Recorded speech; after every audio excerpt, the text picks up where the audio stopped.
Hello and welcome back everyone. मेरा नाम है आशीष और आप देख रहे हैं टेस्टी कोडी चैनल। सो गाइज़, ये हमारा 12वां पार्ट है हमारे फूड ऑर्डर एप्लीकेशन का। और इस पूरे वीडियो में आज हम देखने वाले हैं किस लॉगिन कंपोनेंट बनाएंगे और लॉगिन कंपोनेंट के लिए एपीआई भी बनाएंगे। तो जैसा कि यहाँ आप देख रहे हैं, क्रिएट लॉगिन कंपोनेंट इस वीडियो में सीखेंगे, ऐड राउटिंग सीखेंगे, add to TS code TS file में कोड करेंगे, थोड़ा सा एचटीएमएल फाइल में कोड करेंगे और साथ ही साथ हम रिएक्टिव फॉर्म्स मॉड्यूल को इंपोर्ट करना सीखेंगे अपने ऐप मॉड्यूल डॉट टीएस में। और उसके बाद हम सीएसएस कोड को इंप्लीमेंट करेंगे। आफ्टर दैट हम आएंगे अपने बैकएंड पार्ट में, मेक एपीआई फॉर लॉगिन के लिए एपीआई बनाएंगे। यहाँ पे add dummy data in data dot TS file, dummy data add करेंगे। और यहाँ पर सबसे इंपॉर्टेंट चीज़ है यूज जेसन को यूज करना सीखेंगे, उसके बारे में हम वीडियो में बताएंगे। ऐड जेडब्ल्यूटी, आप सभी लोग जानते हैं जेडब्ल्यूटी टोकन का यूज़ करना सीखेंगे और पोस्टमैन पे एपीआई टेस्ट करेंगे। लेकिन मे भी पोस्टमैन पे एपीआई टेस्ट ना करें, नेक्स्ट वीडियो में करें, क्योंकि यही वीडियो काफ़ी लंबी हो जाने वाली है। तो चलिए सबसे पहले लॉगिन कंपोनेंट क्रिएट करते हैं with the help of terminal. Okay, तो टर्मिनल पे आते हैं अपने फ्रंट एंड पार्ट पे। फूड कॉर्नर देखो जैसा कि दिख रहा है यहाँ पे, और यहाँ पे सिंपली हम कमांड हिट करेंगे nggc स्पेस कंपोनेंट, अब component slash folder name slash यहाँ पे जो कंपोनेंट आप बनाना चाहते हो। सपोज मैं लॉगिन बनाना चाहता हूँ तो मैंने यहाँ पे पास कर दिया लॉगिन। उसके बाद कुछ सेकंड वेट करना है और यहाँ पे आपका लॉगिन कंपोनेंट बनके तैयार हो जाएगा। ये बहुत बेसिक सा रूल है, बेसिक सा चीज़ है जो कि हर वीडियो में बताता हूँ, तो अब आप लोग को पता ही चल गया होगा, एकदम रट गया होगा। ठीक है, मैं यही अज्यूम करके चल रहा हूँ। अब चलते हैं राउटिंग की तरफ। तो राउटिंग करने के लिए हम ओपन करते हैं अपनी ऐप राउटिंग डॉट मॉड्यूल वाली फाइल। ये देख सकते हो लॉगिन कंपोनेंट बनके तैयार हो चुका है। तो आते हैं app routing dot module dot TS file में, और जैसा कि यहाँ पे सारे राउट्स यूज हुए हैं, सिंपली इसी को मैं कॉपी करूँगा, एक कॉमा ऐड करूँगा और यहाँ पे पेस्ट कर दूँगा। पेस्ट करने के बाद यहाँ मैं पाथ को रिप्लेस करूँगा। पाथ में मैं दूँगा लॉगिन, क्योंकि मुझे लॉगिन पे वर्क करना है। तो यहाँ पे मैं लॉगिन पे क्लिक किया। सेम एज दिस यहाँ कंपोनेंट पे हम लॉगिन कंपोनेंट को कॉल करेंगे। ये देख सकते हो जैसे मैं एंटर करूँगा ऊपर ऑटोमेटिकली इंपोर्ट हो जाएगा। मैंने क्लिक किया, आप देख सकते हो टॉप पे इंपोर्ट हो चुका है। और इसको सेव कर देना है। सेव करने के बाद आपको इस पर बहुत ज़्यादा चेंजेस नहीं करने हैं। अगर चेंजेस करोगे तो प्रॉब्लम आपके साथ होगी। ठीक है, अब उसके बाद आपको करना है कि यहाँ पर आके जब लॉगिन बटन पे क्लिक कर रहा हूँ तो नहीं ओपन हो रहा। एक बार चेक कर लेते हैं क्यों नहीं हो रहा। हो सकता है कहीं हमने हेडर पे कुछ गड़बड़ी की हो, क्योंकि काफ़ी पहले हेडर बनाया था। तो आते हैं हेडर फाइल पे और हेडर के कंपोनेंट डॉट एचटीएमएल पे आते हैं, क्योंकि टीएस पे तो हमको कुछ मिलने वाला है नहीं। तो हमारे एचटीएमएल पे, और यहाँ पे देख सकते हो लिंक में $INK ये है, तो इसको एक आई को हटाते हैं और सेव करके फिर से चेक करते हैं लॉगिन पे क्लिक करके, और आप देखिए ये लॉगिन वर्क यूज होने लगा। ठीक है, इसका मतलब हमारा राउटिंग प्रॉपरली वर्क करने लगा है। तो हम एक काम करते हैं, अब इस फाइल को भी हम क्लोज कर देते हैं। अब आते हैं नेक्स्ट पॉइंट पे, ऐड टू टीएस कोड। तो यहाँ पे हमको टीएस कोड ऐड करना है। टीएस कोड ऐड करने के लिए अपने हम लॉगिन कंपोनेंट के टीएस फाइल पे आएंगे। तो यहाँ पे हम आएंगे पेजेस के अंदर, लॉगिन के अंदर, और लॉगिन कंपोनेंट के टीएस फोल्डर के फाइल के अंदर यहाँ पे हम इम्प्लीमेंट ऑन इनिट कर लेते हैं, कंस्ट्रक्टर और ng ऑन इनिट ऐड कर लेते हैं। ठीक है, ऐड करने के बाद अब हम यहाँ पे वर्क करेंगे। तो सबसे पहले एक हम फॉर्म ग्रुप बनाएंगे जिसका नाम देने वाले हैं लॉगिन फॉर्म। ठीक है, और इसको डिफाइन करेंगे, इसका डेटा टाइप क्या होगा, फॉर्म ग्रुप। तो यहाँ पे हमने फॉर्म ग्रुप ऐड कर लिया। फॉर्म ग्रुप ऐड करने के बाद इसको हम थोड़ा सा सेव कर लेते हैं, और साथ ही साथ यहाँ पे हम इज सबमिटेड देने वाले हैं। इज सबमिटेड बेसिकली ये बुलियन टाइप की वेरिएबल होगी और इसको इनिशियली मैं फॉल्स रखूँगा। तो यहाँ पे एक चीज़ गलत है, मैंने कोलन नहीं, यहाँ एक कोल लगाना चाहिए। ठीक है, और साथ ही साथ इसको रिमूव कर देते हैं। ठीक है, अब हम यहाँ पे मेन वर्क करेंगे।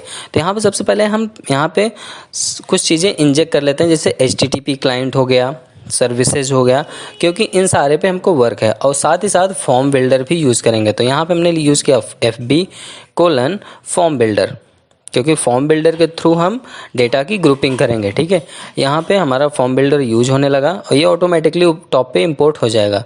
अब सिंपली यहाँ पे करना ये है, ये आपका जो लॉगिन फॉर्म वेरिएबल लिया है, this dot login form is equal to this dot FB dot, और यहाँ पे करना है आपको group parenthesis and curly bracket. अब यहाँ पे आप ग्रुपिंग करने वाले हैं। तो ग्रुपिंग में सबसे पहले मैं ईमेल को ग्रुप करूँगा, ईमेल को मैं यूज़ करूँगा, और साथ ही साथ यहाँ वैलिडेटर यूज़ करूँगा। वैलिडेटर इसलिए क्योंकि हम अपने ईमेल आईडी एंड पासवर्ड को सिक्योर रखना चाहते हैं। तो जब आप वैलिडेटेड लिखेंगे तो एंगुलर एसेंशियल ऑटोमेटिकली टॉप पे इंपोर्ट कर देगा। ये एंगुलर फॉर्म की लाइब्रेरी का पार्ट है। और साथ ही साथ यहाँ पे वैलिडेटर डॉट ईमेल भी हम यूज़ करेंगे, क्योंकि वो ईमेल टाइप का होना चाहिए और साथ ही साथ वो रिक्वायर्ड भी होना चाहिए। कॉमा यूज़ करूँगा, कॉमा करने के बाद यहाँ पे हम पासवर्ड भी देखेंगे। पासवर्ड में हम सिंपली पासवर्ड कीवर्ड लेते हैं, कोलन, एरे का सिंबल लेते हैं, बाय डिफ़ॉल्ट ब्लैंक रहेगा। और साथ ही साथ यहाँ पे वैलिडेटर डॉट रिक्वायर्ड, यहाँ पे वैलिडेटर डॉट रिक्वायर्ड ही यूज़ करेंगे और कुछ ज़्यादा यूज़ नहीं करेंगे, ठीक है। और 1 सेकेंड इसको रिमूव करते हैं और यहाँ पे पास करते हैं रिक्वायर्ड, सेव कर देते हैं। सेव करने के बाद बस आपकी ग्रुपिंग हो चुकी है। अब जब कोई लॉगिन फॉर्म को कंसोल करेगा तो उसमें सिर्फ आपको क्या मिलेगा, ईमेल एंड पासवर्ड जो भी यूज़र टाइप करेगा, ठीक है। अब आते हैं एक गेट मेथड बनाते हैं और गेट मेथड में हम लेते हैं FC फॉर्म कंट्रोल, ठीक है। मैंने लिया FC, ऊपर मैंने फॉर्म बिल्डर लिया, यहाँ पे FC लिया क्योंकि फॉर्म कंट्रोल। अब देखो यहाँ पे एरर जनरेट हो रहा है, ये एरर नहीं है एक्चुअली, ये गेट टाइप का डेटा जब बन गया तो ये रिटर्नेबल हो गया, वॉइड टाइप का मेथड बन चुका है। तो अब इसको रिटर्न करना ज़रूरी है। तो यहाँ सबसे पहले मैं टाइप करूँगा रिटर्न, जिससे एरर दूर हो। दूसरी चीज़ this dot FC login form dot controls, ठीक है। अब यहाँ पे हमारे लॉगिन फॉर्म के कंट्रोल से सारी की सारी वैल्यू उठ के आएगी, ठीक है। अब हम यूज़ करने वाले हैं मेथड का नाम होगा सबमिट। जब भी कोई login user ID and password डालकर लॉगिन पे क्लिक करेगा तो उसे क्या रिस्पॉन्स आना चाहिए। तो यहाँ पे मैंने किया सबमिट बटन, मेथड बनाया और सबमिट मेथड पे हम यूज़ करने वाले हैं this dot is submitted is equal to true. सबसे पहले तो हम इज सबमिटेड को ट्रू करेंगे, जिससे कि ये पता चले कि हाँ अगर दोनों में वैल्यू है तो ये ट्रू हो जाए। और जब ये ट्रू हो जाएगा तो यहाँ पे कंडीशन फायर करेंगे। कंडीशन नाम है this dot login form dot invalid. अगर लॉगिन फॉर्म इनवैलिड है तो करना ये है, रिटर्न कर देना है वापस फिर से इसको बाहर, ठीक है, क्योंकि इसको आगे हमें नहीं ले जाना। अगर मान लो लॉगिन फॉर्म वैलिड हो गया तो उस केस में हमें क्या करना है, अलर्ट कराना है। अलर्ट में क्या कराना है, हमको user ID, email ID and password को रिटर्न करा देंगे। इससे क्या होगा कि हमारा ईमेल आईडी यहाँ पे हार्ड कोडेड पास कर रहे हैं ईमेल, और अब यहाँ पर हम डायनेमिक देंगे वैल्यू जो कि हमारे फॉर्म कंट्रोल से उठ के आएगी वैल्यू। तो यहाँ टिल्ड बटन के साथ हम पास करेंगे ईमेल कोलन, और यहाँ पर हम यूज़ करेंगे डॉलर सिंबल और साथ ही साथ करली ब्रैकेट। करली ब्रैकेट में अब हम यहाँ पे पिक करने वाले हैं this dot FC dot email dot, email की वैल्यू भी हमको चाहिए। तो डॉट ईमेल करने से डायरेक्टली ईमेल तो बाइंड नहीं होने वाला, क्योंकि डॉट वैल्यू भी पास करना पड़ेगा, तब आप यूज़ कर सकते हैं, ठीक है, अलर्ट। अब सेकंड में पैरामीटर में पासवर्ड भी दिखाऊंगा। सेकंड लाइन में पासवर्ड में यहाँ पर भी सेम एज ए दिस वैसे ही करेंगे, डॉलर सिंबल यूज़ करेंगे और डॉलर सिंबल के साथ this dot FC dot password dot value, क्योंकि हमें इनकी वैल्यू दिखाना है कंसोल पे, अलर्ट भी दिखाना है जब कोई user email ID and password hit करेगा। तो बस हमारा TS फाइल कंप्लीट हो चुका है। अब आते हैं हम HTML पे। तो थोड़ा सा HTML की कोडिंग करते हैं। HTML में बस वही कंटेनर वगैरह बनाना है। तो हम ओपन कर लेते हैं HTML फाइल लॉगिन की और इन सारी चीज़ों को करते हैं रिमूव। रिमूव करने के बाद सबसे पहले हम बनाएंगे लेंगे कंटेनर पे हम यहाँ पर कोड लिखेंगे, लेकिन उससे पहले हम रिएक्टिव फॉर्म्स मॉड्यूल को इंपोर्ट कर लेते हैं अपने ऐप मॉड्यूल डॉट TS में। तो आते हैं अपने इंपोर्ट एरे में और इंपोर्ट एरे के अंदर जितनी लाइब्रेरी यूज़ करते हो वो सारी यहाँ, जितने मॉड्यूल्स यूज़ करते हो यहाँ यूज़ होगी। तो मैंने यह रिएक्टिव फॉर्म्स मॉड्यूल को यहाँ इंपोर्ट कर लिया और ये ऑटोमेटिकली टॉप पे इंपोर्ट हो चुका है, जो कि एंगुलर फॉर्म्स के डोमेन से ये लाइब्रेरी यूज़ की जाती है, ठीक है। अब आते हैं अपने HTML पे और यहाँ पर सबसे पहले हम क्या करेंगे, एक कंटेनर बनाएंगे। तो div डॉट कंटेनर लिखें तो कंटेनर हो गया, div डॉट डिटेल्स लिखे तो डिटेल्स क्लास एक ले लिया, ठीक है। अब यहाँ पे हम ऐप टाइटल को शो कराएंगे। टाइटल में हमारा क्या होना चाहिए, लॉगिन फॉर्म। तो यहाँ पे ऐप टाइटल दिया और वैल्यू यहाँ पे हम टाइटल एज ए एट्रीब्यूट यहाँ यूज़ कर रहे हैं और इस टाइटल पे हम यूज़ करेंगे लॉगिन। हार्ड कोडेड लॉगिन लिख रहे हैं क्योंकि ये लॉगिन ही पेज रहने वाला है, कोई और पेज चेंज तो हो नहीं जाएगा। अब यहाँ पे हम एक फॉर्म टैग लेते हैं और फॉर्म टैग के अंदर जो बाय डिफ़ॉल्ट एक्शन एट्रीब्यूट है, इसको हम हटा देते हैं क्योंकि इस एट्रीब्यूट का हमें कोई काम नहीं है। तो हमें यहाँ बाइंड करना है फॉर्म ग्रुप। तो हम फॉर्म ग्रुप यहाँ पे टाइप करते हैं। फॉर्म ग्रुप के साथ साथ जो भी हमने टीएस फाइल में फॉर्म ग्रुप दिया था वो नेम रखेंगे, लाइक लॉगिन फॉर्म। तो हम यहाँ पे यूज़ लिखने वाले हैं लॉगिन फॉर्म। एरर देखो दूर हो गया। अब साथ ही साथ यहाँ ng सबमिट यूज़ करने वाले हैं। ng सबमिट यूज़ करेंगे तो ng सबमिट के थ्रू हमारा सबमिट बटन कॉल हो जाएगा। तो हम यहाँ पे ng सबमिट पे हम अपने सबमिट मेथड को फायर करेंगे। उसके बाद सेव कर देना है। अब यहाँ पर हम थोड़े से चेंजेस करेंगे, थोड़े से इनपुट सेक्शन लेंगे। जैसे सबसे पहले तो एक डिव के अंदर इनपुट कंट्रोल नाम से कंटेनर नाम से क्लास लेते हैं और इनपुट कंटेनर के अंदर हम यूज़ करने वाले हैं एक लेबल में हम यूज़ करेंगे ईमेल, क्योंकि ये ईमेल के लिए यूज़ कर रहे हैं। और यहाँ लेबल का कैप्शन भी हम देंगे ईमेल, ठीक है। अब इस लेबल के टैग के नीचे आपको एक इनपुट टैग लेना है। इनपुट टैग से पहले एक डिव ले लेते हैं क्योंकि हमें डिज़ाइन भी करना रहेगा इसको। तो यहाँ पे एक इनपुट टैग लेते हैं और इनपुट टैग पे हम टाइप जो होगा इसका वो रखेंगे ईमेल और प्लेस होल्डर पे रखेंगे कोई डमी ईमेल का डेटा शो कराएंगे जिससे कि लगे कि हाँ ये ईमेल पास करना है, ठीक है।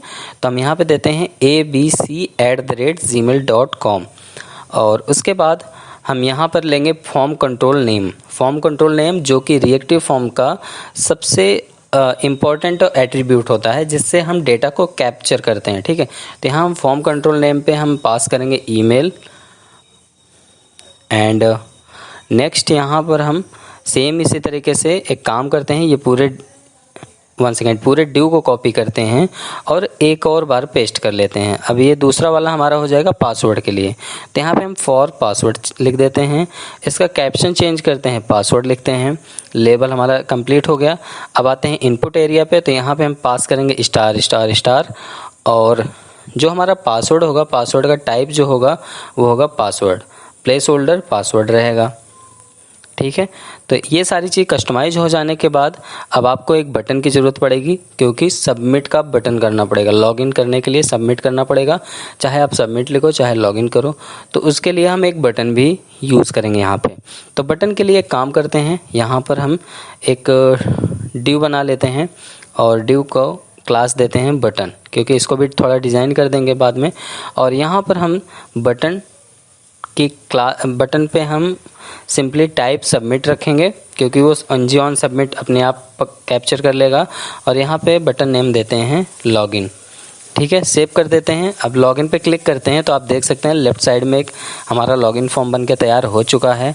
और इस लॉगिन फॉर्म पे हम यूज़ करने वाले हैं @gmail.com और यहाँ पे कोई भी डमी हम ईमेल पासवर्ड डाल के हिट करते हैं तो आप देख सकते हैं, आप देखो ईमेल आईडी और पासवर्ड आपको यहाँ पे दिखाई दे रहा है, ठीक है। तो इस तरीके से यहाँ पर हम इसको यूज़ कर सकते हैं। अब हम आते हैं अपने डिव के नीचे। अब ये तो हो गया हमारा नॉर्मल। यहाँ पे हम एरर मैसेज को दिखाने वाले हैं। एरर मैसेज के लिए हम एक छोटा सा डिव लेते हैं जिसमें एरर लिस्ट लेते हैं और यहाँ पे कंडीशन पास करेंगे ng if यहाँ पे हम पास करने वाले हैं कंडीशन रहेगा fc.email.errors। अगर हमारे पास fc के ईमेल में कोई एरर्स है एंड अगर इस सबमिटेड किया है तो उस केस में क्या करें। अब देखो यहाँ पे एरर आ रहा है तो इसका मतलब है, सिंपल सी बात है, कोई स्पेलिंग मिस्टेक है तो इसको कॉपी करूँगा मैं, सेम एज दिस यहाँ पास कर दूँगा तो एरर दूर हो जाएगा, ठीक है। ओके, तो अब यहाँ पे हम 2 डिव कॉल करने वाले हैं। 2 डिव को कॉल करने के लिए हम एक काम करेंगे, सबसे पहले एक डिव बनाएंगे सिंपल सा और इस डिव पे अगेन एक कंडीशन पास करेंगे। कंडीशन होगी हमारी ng if के थ्रू ही fc.email.error.required अगर रिक्वायर्ड नहीं है, ठीक है।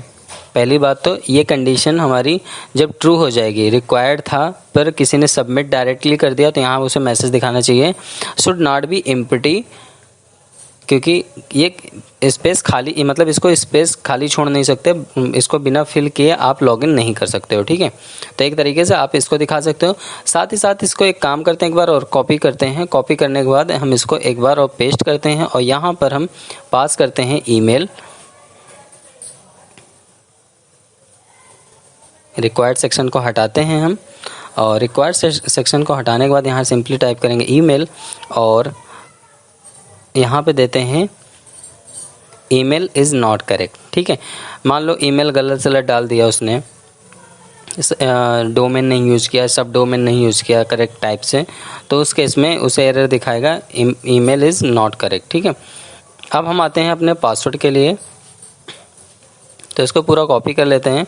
कॉपी करने के बाद पासवर्ड सेक्शन पे भी आते हैं, एरर सेम इसी तरीके से दिखाएंगे, बस यहाँ थोड़े से माइनर से चेंजेस हो गए। जहाँ ईमेल है यहाँ पे हम पासवर्ड रिप्लेस कर देंगे, और जहाँ पर हम हार्ड कोडेड मैसेज पास कर रहे हैं, सपोज यहाँ मैंने दिया पासवर्ड डॉट एरर्स, और ये ऊपर जो रिक्वायर्ड है, इस नीचे वाले फंक्शन का कोई काम ही नहीं है क्योंकि हमने ग्रुपिंग में ओनली रिक्वायर्ड रखा है वहाँ पे। अब यहाँ पर हम password dot errors dot required use करेंगे, ठीक है। और यहाँ पास कर दे रहे हैं should not be empty. Save करते हैं। देखो अब बिना डायरेक्टली मैं लॉगिन पे क्लिक किया, देखो मैसेज दिखा रहा है should not be empty, should not be empty, लेकिन जैसे यहाँ कुछ वर्ड टाइप करूँगा तो शुड नॉट बी एम्प्टी हट गया, ठीक है। इसी तरीके से आप ईमेल को यहाँ पर वेरीफाई कर सकते हो। और मैं आपको बताऊँ यहाँ पे बहुत सारे तरीके होते हैं, पैटर्न्स होते हैं, बहुत सारी चीज़ें होती हैं सिक्योर करने के लिए, तो इन सारी फील्ड्स को सिक्योर कर सकते हो। अभी हम लर्निंग पर्पज़ के लिए इतना ही छोड़ते हैं, ठीक है। तो यहाँ पे आते हैं अगेन रीडमी फाइल पे, और थोड़ा सा CSS कोड इंप्लीमेंट कर लेते हैं जिससे कि थोड़ा सा लुक एंड फील लगे। बहुत ज़्यादा इस पर डिज़ाइनिंग पे भी अभी वर्क नहीं करेंगे क्योंकि लॉगिन सिस्टम को अच्छे से डिज़ाइन बाद में करेंगे लास्ट वाले सेक्शन पे, ठीक है। तो हम आते हैं अपने CSS फाइल पे, और यहाँ सबसे पहले हम कंटेनर को डिज़ाइन करने वाले हैं। कंटेनर को डिज़ाइन करने के लिए सिंपली डॉट कंटेनर यूज करेंगे और यहाँ डिस्प्ले को हम फ्लेक्स रखेंगे।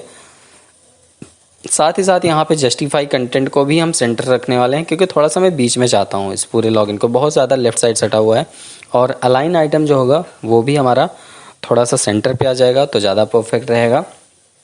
एंड यहाँ पे हम यूज़ करने वाले हैं हाइट को मैं देता हूँ 100%, क्योंकि हाइट 100% पे रहेगा और थोड़ा सेंटर पे आ जाए उसके लिए मैं करूँगा मार्जिन टॉप 3 rem, ठीक है। इतना लिख के मैं सेव करके चेक कराता हूँ आपको। ऑलमोस्ट सेंटर पे आ चुका होगा, आ गया, ठीक है। यहाँ आप देख सकते हो ये सेंटर पे है लॉगिन पैनल। अब हम एक काम करते हैं, हम थोड़ा सा यहाँ पे डिटेल्स के लिए एक लाइन लिखते हैं। डिटेल्स पे हमें बेसिकली विड्थ की ज़रूरत है, ठीक है। तो विड्थ यहाँ पे हम दे देते हैं 30 rem। 30 rem पे चेक करेंगे, देखो कुछ ज़्यादा लेफ्ट हो रहा है तो इसको हम 25 rem रखते हैं।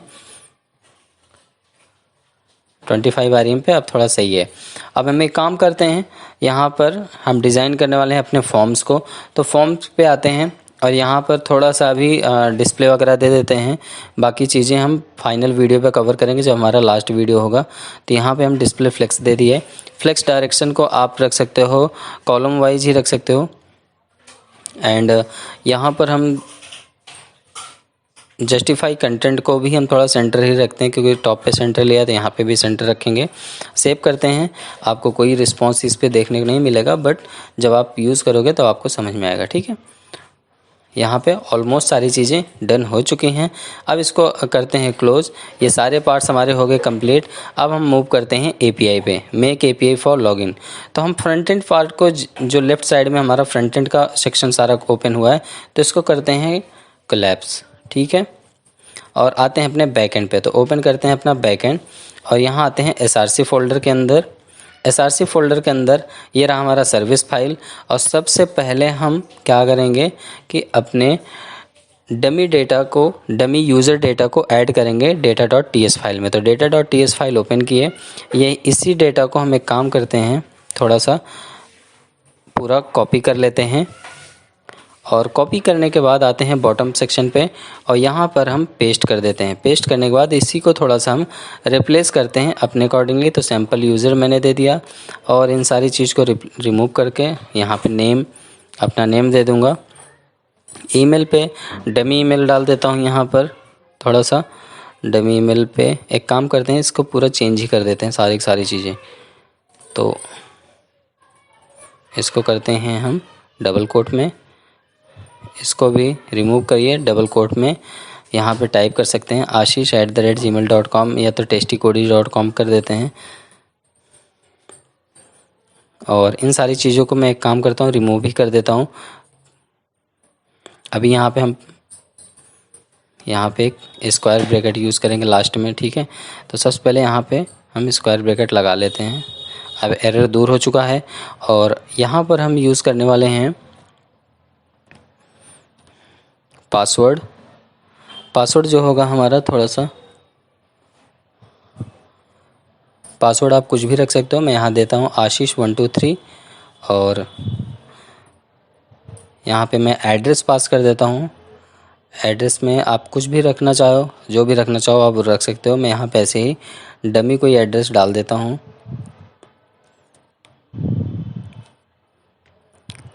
ठीक है। एंड यहाँ पे कॉमा यूज़ करेंगे और साथ ही साथ यहाँ पे हम इज़ एडमिन, मतलब क्या वो यूज़र एडमिन है कि नहीं।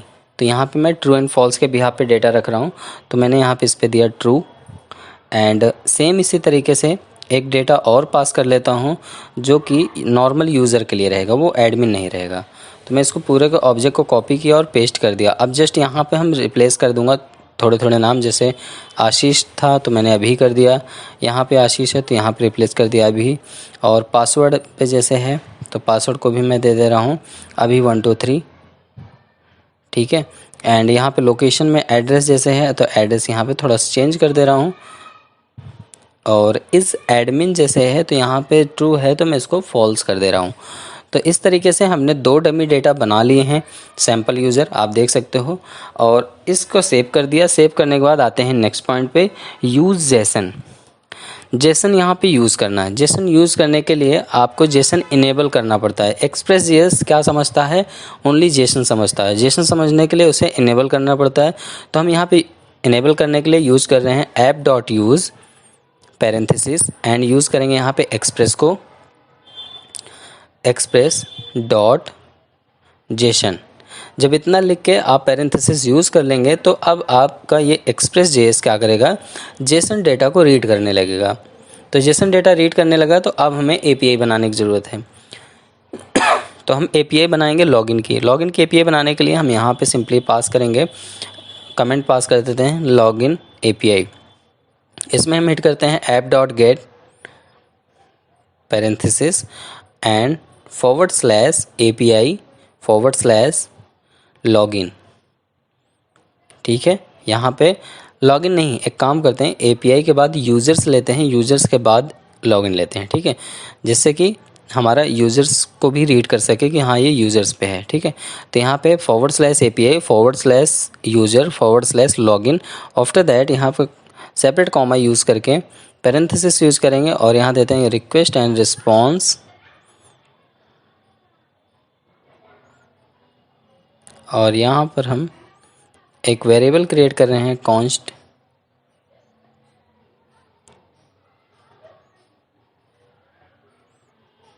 ईमेल एंड पासवर्ड, ठीक है। ये आप पहली बार देख रहे होंगे, एक मैं डायरेक्टली ऑब्जेक्ट बनाया और ऑब्जेक्ट में ईमेल एंड पासवर्ड दिया और यहाँ रिक्वेस्ट डॉट बॉडी किया। इसका मतलब है यूज़र जब रिक्वेस्ट बॉडी पे सेंड करेगा तो वहाँ से तो एक ऑब्जेक्ट आएगा। जब ऑब्जेक्ट आएगा तो उस ऑब्जेक्ट को इनिशियलाइज कर दूंगा ईमेल और पासवर्ड में। उसके बाद यहाँ पे एक यूज़र नाम का वेरिएबल लेता हूँ। इस यूज़र में हम यूज़ करेंगे सैम्पल यूज़र। सैम्पल यूज़र के अंदर हम फाइंड करने वाले हैं ईमेल आईडी और पासवर्ड को। तो यहाँ पे हम यूज़ करेंगे फाइंड एंड यहाँ पर हम यूज़ करने वाले यूज़र एरोबैग यूज़र डॉट ईमेल == ईमेल। ये हमारा पहला आर्गुमेंट रहेगा यहाँ पे। एंड सेकेंड, एंड जब तक ईमेल और पासवर्ड पूरा कंप्लीट मैच नहीं होगा तब तक हम यूज़र को लॉगिन नहीं कराएंगे, ठीक है। तो यहाँ पे हम यूज़र == पासवर्ड। तो अब हमारा ये कंप्लीट कंडीशन हो गया और ईमेल और पासवर्ड मैच कर जाएगा तो उसको यूज़र्स वेरिएबल में पुट कर देगा। तो अब यहाँ पर हम कंडीशन लिखने वाले हैं। अगर मान लो यूज़र एंड पासवर्ड मैच हो गया, सक्सेसफुल मैच हो गया, तो उस केस में कंडीशन क्या होगी?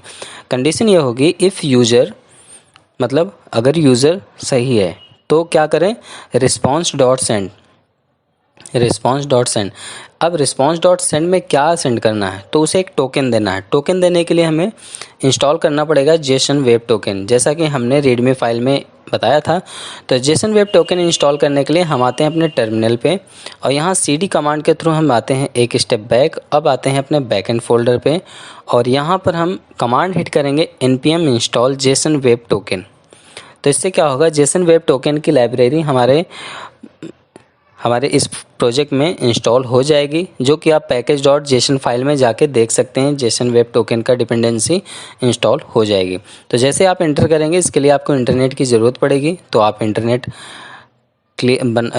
मेंटेन करके तभी ये कमांड हिट करिएगा, नहीं तो यहाँ पे आपकी लाइब्रेरी इंस्टॉल नहीं होगी। ठीक है, तो ये हमारा लाइब्रेरी इंस्टॉल हो रहा है।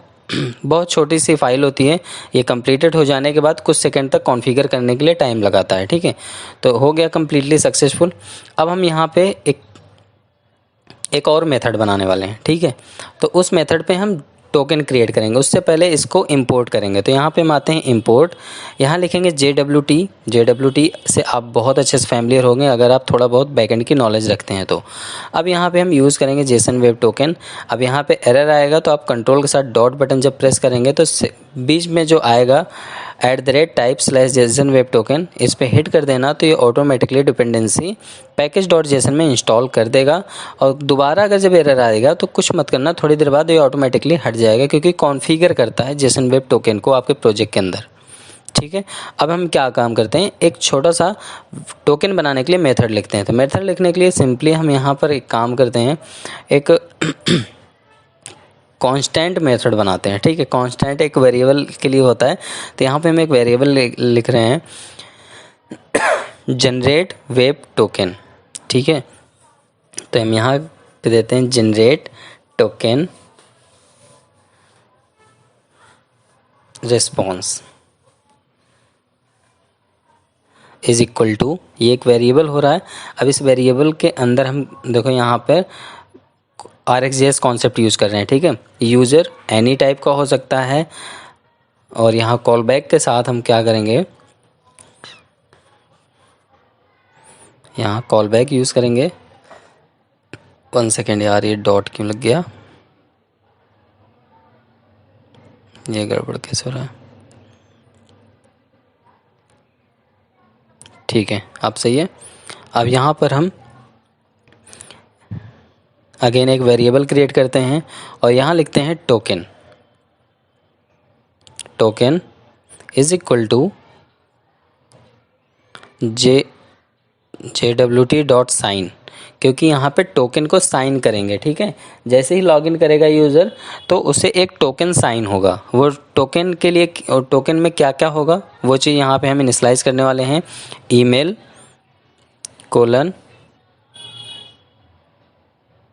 यूज़र डॉट email, कॉमा, यहाँ पे हम देखेंगे इस एडमिन है, अगर इस एडमिन है और ईमेल आईडी है तो उसे लॉगिन करेगा। ठीक है, तो is admin : user dot is admin. ठीक है,